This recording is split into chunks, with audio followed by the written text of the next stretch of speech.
Đây là chương trình giáo dục về đăng ký và sử dụng bảo hiểm y tế do chương trình tiếp cận y tế của Hiệp hội Phát huy Công lý Người Mỹ gốc Á Nam California trình bày do Cedars-Sinai tài trợ. Vào năm 2020, California bắt đầu thực hiện nhiệm vụ cá nhân. Lý do là càng có nhiều người tham gia bảo hiểm y tế thì chi phí bảo hiểm y tế cho mọi người càng thấp.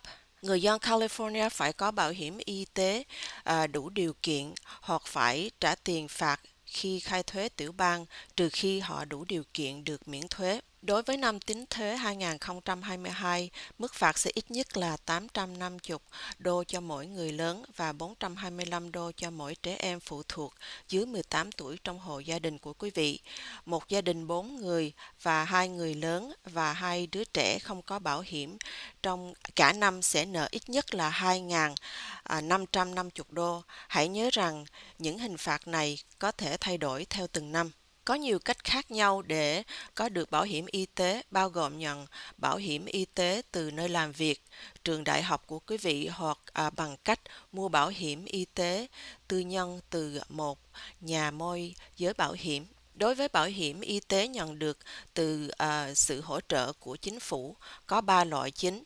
Đầu tiên là Medicare, bảo hiểm y tế miễn phí hoặc chi phí thấp dành cho người từ 65 tuổi trở lên hoặc người khuyết tật. Thứ hai là Medi-Cal, đây là chương trình Medicaid của California cung cấp các dịch vụ y tế miễn phí hoặc chi phí thấp cho những người có thu nhập thấp. Thứ ba là Obamacare của California, được gọi là Covered California. Đây là thị trường bảo hiểm y tế nơi cư dân California có thể mua bảo hiểm y tế tư nhân với sự trợ giúp tài chính từ chính phủ. Một số tổ chức dựa vào cộng đồng trong khu vực lân cận của quý vị có thể có các cố vấn ghi danh được chứng nhận cung cấp hỗ trợ ghi danh miễn phí cho Covered California. Trong loạt bài này, chúng tôi sẽ chủ yếu đề cập đến Medi-Cal và Covered California. Trong hệ thống chăm sóc sức khỏe của Hoa Kỳ, bất kể quý vị có loại bảo hiểm y tế nào, quý vị có thể sẽ phải đối phó với mạng lưới nhà cung cấp và giấy giới thiệu vào một lúc nào đó. Công ty bảo hiểm y tế của quý vị thường ký hợp đồng với một nhóm bác sĩ và xếp họ vào nội mạng cho chương trình sức khỏe của quý vị, và chương trình sức khỏe của quý vị thường sẽ chi trả nhiều chi phí hơn khi gặp các nhà cung cấp trong mạng lưới so với khi gặp ngoài các nhà cung cấp trong mạng. Và ngay cả khi quý vị đang gặp nhà cung cấp trong mạng lưới của mình, đôi khi tùy thuộc vào loại bảo hiểm, quý vị có thể cần giới thiệu và ủy quyền từ nhà cung cấp dịch vụ chăm sóc chính của mình trước khi quý vị được phép gặp nhà cung cấp khác, chẳng hạn như bác sĩ chuyên khoa.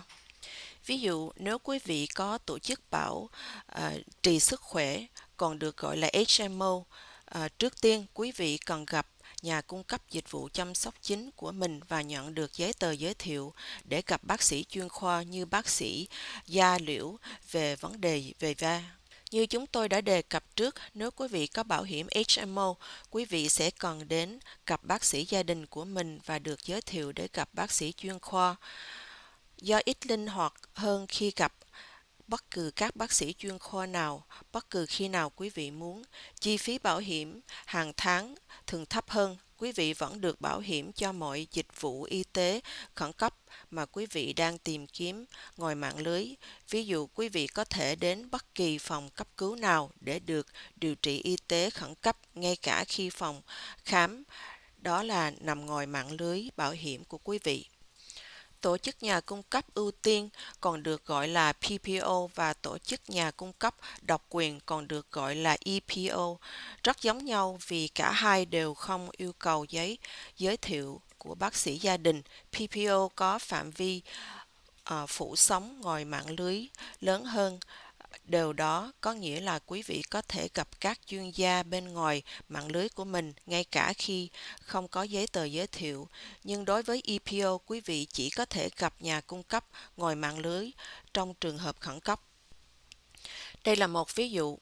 Tôi có một người bạn tên là Steven và Steven muốn gặp một chuyên gia trong mạng lưới để điều trị mụn cho anh ấy mà không cần phải nhận được giấy giới thiệu từ bác sĩ gia đình trước và anh ấy không muốn phải trả phí bảo hiểm y tế cao hàng tháng. Loại kế hoạch nào sẽ phù hợp nhất với Steven? Cả PPO và EPO đều không yêu cầu bác sĩ gia đình giới thiệu để gặp bác sĩ chuyên khoa trong mạng lưới, nhưng EPO thường có chi phí bảo hiểm hàng tháng thấp hơn vì nó có mạng lưới nhà cung cấp nhỏ hơn so với PPO. Trong trường hợp này, lựa chọn kế hoạch tốt nhất cho Steven là EPO. Một ví dụ khác, em họ Amy của tôi đã có chương trình HMO và cần gặp bác sĩ chuyên khoa vì chứng đau đầu gối của cô ấy. Cô ấy có cần sự giới thiệu không? Có, Amy sẽ cần giới thiệu để gặp bác sĩ chuyên khoa.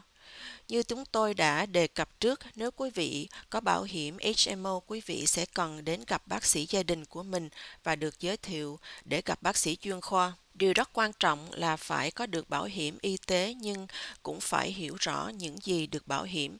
Mức bảo hiểm khác nhau tùy theo các chương trình bảo hiểm khác nhau nhưng thường bao gồm các lần khám bác sĩ, thăm phòng cấp cứu, chăm sóc thai sản và trẻ sơ sinh, dịch vụ sức khỏe tâm thần, thuốc theo toa, xét nghiệm trong phòng thí nghiệm và kiểm tra thể chất miễn phí hàng năm. Bảo hiểm sức khỏe cho trẻ vì thành niên thường bao gồm cả chăm sóc nhà khoa và thi lực. Hãy cùng điểm qua một số thuật ngữ chính về bảo hiểm y tế. Phí bảo hiểm là chi phí hàng tháng của bảo hiểm y tế của quý vị. Khoản đồng thanh toán hoặc copay là mức giá được xác định trước mà quý vị phải trả cho một dịch vụ chăm sóc sức khỏe như đi khám bác sĩ hoặc thuốc theo toa. Đồng bảo hiểm là tỷ lệ phần trăm chi phí mà quý vị cần phải trả cho các chi phí y tế được bảo hiểm sau khi quý vị đã đáp ứng được khoản khấu trừ của mình. Khoản khấu trừ là số tiền quý vị phải tự bỏ tiền túi trả cho các dịch vụ y tế trước khi chương trình của quý vị bắt đầu đóng góp. Thông thường, phí bảo hiểm, khoản đồng thanh toán và đồng bảo hiểm không được tính vào khoản khấu trừ của quý vị. Số tiền xuất túi tối đa của quý vị là số tiền quý vị phải chi cho các chi phí y tế thông qua các khoản đồng thanh toán, đồng bảo hiểm hoặc khoản khấu trừ trước khi chương trình của quý vị bắt đầu chi trả tất cả các chi phí được chi trả. Khi nào quý vị có thể nộp đơn? Đơn đăng ký Medi-Cal được mở quanh năm, vì vậy các cá nhân có thể đăng ký vào bất cứ thời điểm nào trong năm. Chương trình ghi danh của Covered California thường diễn ra từ ngày 1 tháng 11 đến ngày 31 tháng 1 hàng năm. Trong thời gian đó, mọi người đều có thể đăng ký.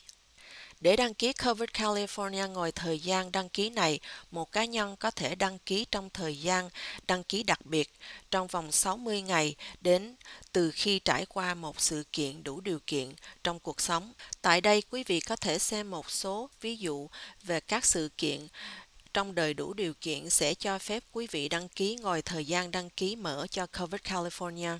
Đây có thể là các sự kiện bao gồm nhưng không giới hạn ở việc mắc bảo hiểm y tế, sinh con, nhập quốc tịch hoặc hiện diện hợp pháp, chuyển đến hoặc ở trong California vĩnh viễn hoặc kết hôn. Cuối cùng, đây là một số mã QR và liên kết đến các tài nguyên bao gồm trang web BenefitsCal để đăng ký Medi-Cal, trang web ứng dụng Covered California, công cụ so sánh và cửa hàng Covered California cũng như trang tài nguyên truy cập y tế AJ SoCal. Cảm ơn quý vị đã xem loạt bài giáo dục về đăng ký và sử dụng bảo hiểm y tế của chúng tôi do chương trình Tiếp cận y tế từ Hiệp hội Phát huy Công lý người Mỹ gốc Á Nam California trình bày do Cedars Sinai tài trợ.